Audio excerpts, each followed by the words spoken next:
नमस्कार, मैं हूं अलका सक्सेना और आप देख रहे हैं जनमत। चर्चा के लिए हमारे साथ मौजूद हैं कांग्रेस के वरिष्ठ नेता और केंद्रीय गृह राज्य मंत्री श्री प्रकाश जायसवाल जी। आप पूछिए अपना सवाल। प्रणाम सर, मेरा नाम देवेश के वशिष्ठ है।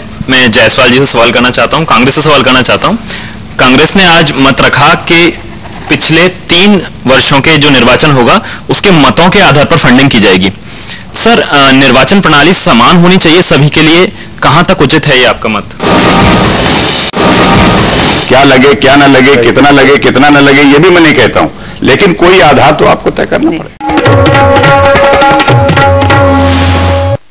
चर्चा के लिए स्टूडियो में हमारे साथ मौजूद हैं कांग्रेस की वरिष्ठ नेता व पूर्व सांसद सत्या बहन, और हमारे साथ हैं बीजेपी के वरिष्ठ नेता व प्रवक्ता प्रकाश जावड़ेकर जी। पूछिए अपना सवाल। मैं भाजपा से सवाल करना चाहता हूं। सर, ये सभी जानते हैं कि क्वात्रोची वाला जो मामला है वो भी कहीं ना कहीं सोनिया जी से जुड़ा हुआ है और बिफोर्स वाला मामला भी, ठीक है, मुद्दा है, लेकिन अब बीजेपी विकास परक राजनीति में कितने दिनों में आ रही है? देखो, एनडीए का शासन विकास का पर्यायवाची नाम था, जिसमें सड़कें बनी, पानी की व्यवस्था की और बिजली की परियोजनाएं शुरू की।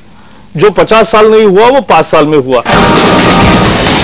बात करेंगे अमेरिका के राष्ट्रपति जॉर्ज बुश की भारत यात्रा को लेकर हो रहे विरोध की। चर्चा के लिए हमारे साथ मौजूद हैं कांग्रेस के वरिष्ठ नेता और संचार राज्य मंत्री डॉक्टर शकील अहमद, बीजेपी के वरिष्ठ नेता और पूर्व केंद्रीय मंत्री संतोष गंगवार और समाजवादी पार्टी के नेता और राज्यसभा सांसद शाहिद सिद्दीकी। पूछिए अपना सवाल। प्रणाम सर, मेरा नाम देवेश के वशिष्ठ है और मेरा सवाल भाजपा और सपा से है। प्रधानमंत्री जी ने तुष्टीकरण की नीति तो खत्म कर दी, तो अब बुश की भारत यात्रा का विरोध करके माया मिलीना राम वाली बात क्या नहीं कर रहे हैं? और दूसरा, क्या हम सकारात्मक सोच अपनाकर संयुक्त होकर अपनी बात नहीं रख सकते वहां? हमारा कहना यह है कि देश के हित को ध्यान में रखकर सब दलों को विश्वास में लेकर जो भी राष्ट्र प्रमुख आए उससे बात करो, उसका स्वागत करो और अपने देश को बेचने का काम मत करो।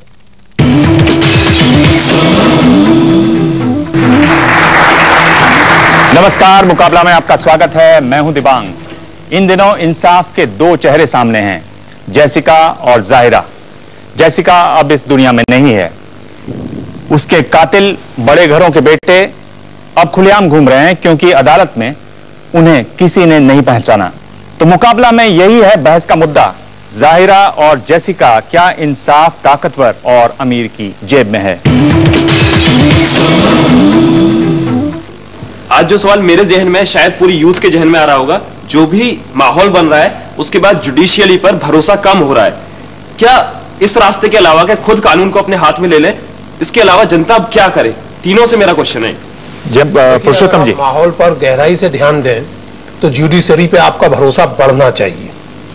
बेस्ट बेकरी केस में फैसला एक बार हो चुका था, डरा धमका के गवाह जैसे भी किए जा चुके थे और सब एक्विट हो चुके थे। नेशनल ह्यूमन राइट्स कमीशन ने उस पर पहलकदमी की, सुप्रीम कोर्ट ने पहलकदमी की, केस को गुजरात के बाहर ट्रांसफर किया और उस ट्रांसफर करने के ऑर्डर में गुजरात सरकार पर इतनी तीखी टिप्पणी की कि आज तक शायद किसी सरकार पर किसी ने नहीं की होगी।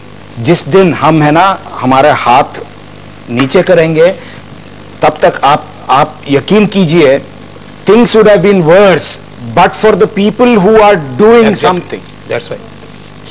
Don't go by only the faults of a few, but there is a huge system which is producing results.